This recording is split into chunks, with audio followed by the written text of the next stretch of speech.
Hello, this is Daughter of Christ with another real life story. This time it's from a lady from Egypt, which I've translated and linked in the description, which the lady tells in her own voice. She says, من وأنا صغيرة هي زرعت فيا تماما حبي للقرآن والإسلام.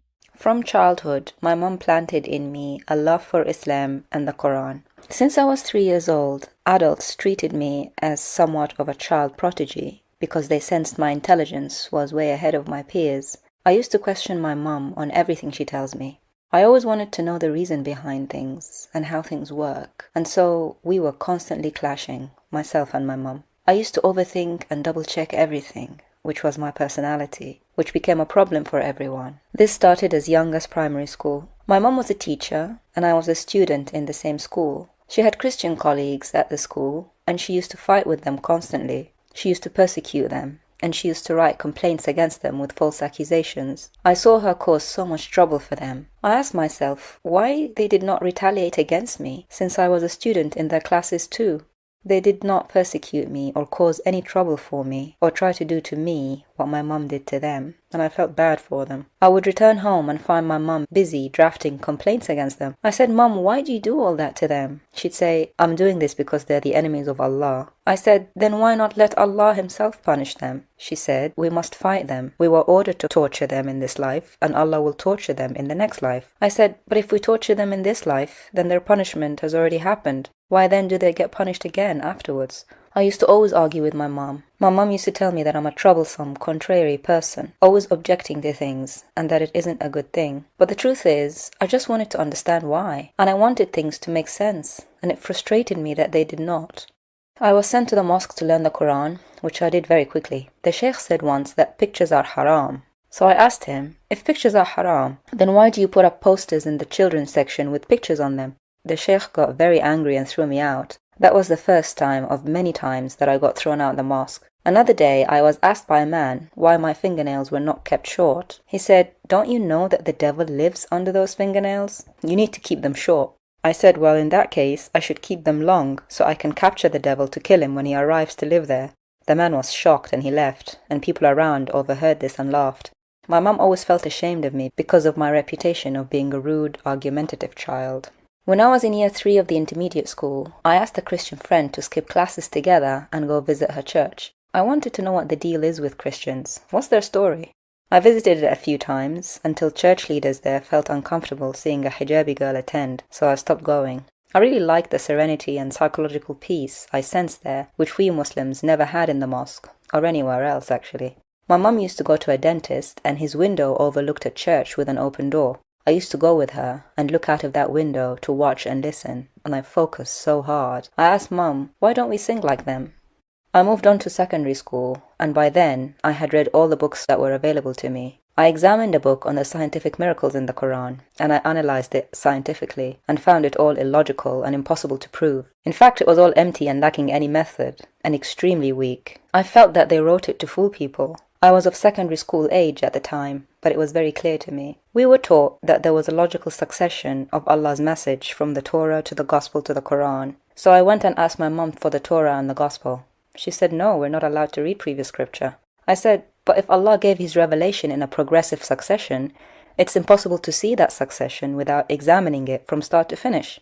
That's the definition of a succession. It makes no sense to call it the final message without knowing the previous one. It's final to what?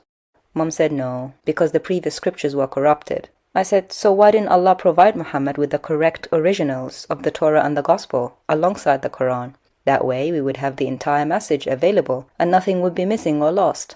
Any member of the scientific community knows this, that if someone claims a certain book is corrupted, they must provide the original to prove said corruption by comparing the fake to the original uncorrupted document.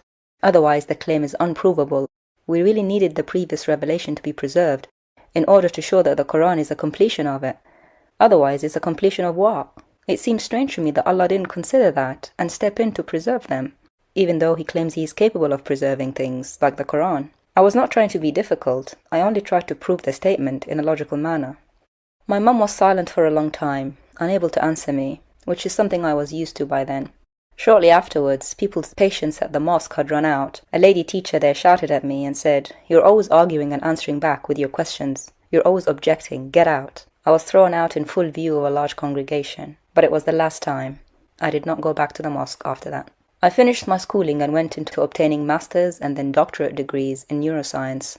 My Muslim friends and colleagues used to say to me, "We are sure that one day the Christians will pull you to them and you will become a Christian." That comment always surprised me. I said, no one can pull me towards anything. I examine everything and compulsively double-check everything. It's impossible for me to accept something at face value. But I used to find myself hanging around Christians, but only because they were peaceful and kind, and would not backbite or engage in malicious gossip. I liked that about them, since I am quiet by nature, and I found peace among them. I asked one of my Christian friends for the New Testament, and she gave it to me.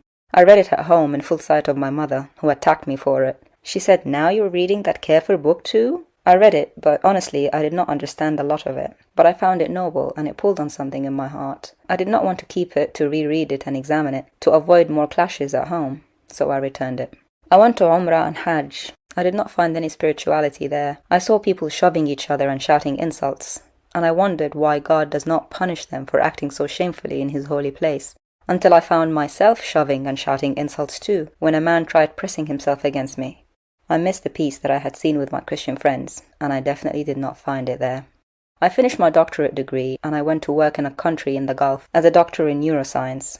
I started the religious search again, using my scientific logical mind. I found Islam to be a vast religion, in terms of its sources, and difficult to define. It was like a vast ocean, but it's salty water. It does not quench the thirst. The more you drink, the more thirsty you get. I found my long search did not achieve anything or reach any destination. It was mainly, if you're not with us, you're against us. I did not find any sign or proof of God's presence in it. My prayers were unanswered, and there was no mental or spiritual fulfillment of any kind in Islam. I looked at the stories of the Buraq and Muhammad's bed, which was still warm when he returned to it, the many wives of Muhammad. But the thing that interested me most were the symptoms Muhammad had when he had revelations. The foaming at the mouth, the shaking, the sweating, and obvious distress. They all match symptoms of temporal lobe epilepsy, which I knew about due to my specialty in neuroscience. I thought, if those were the symptoms of revelation, then all other prophets should also have had the same symptoms when they received revelation. But there was no evidence of that whatsoever.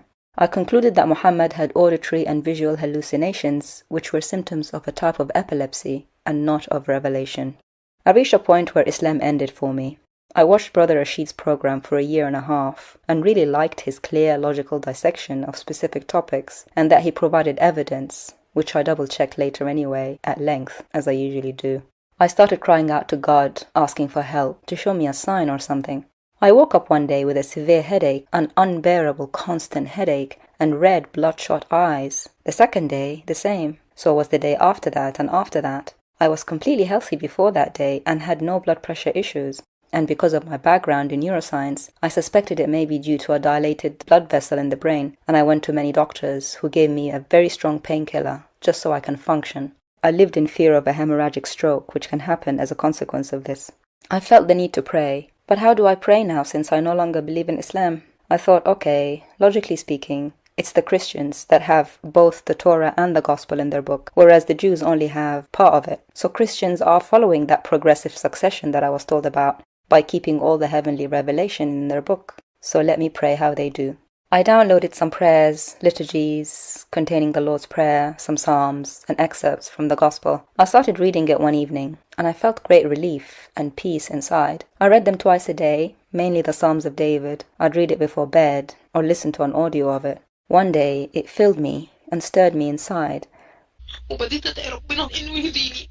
كان من الحاجات اللي كنت بشوفها ان لازم ربنا يظهر لي وده ما حصليش. So I called out to God and begged him to guide me. I heard from others that they saw the Lord, but that didn't happen to me.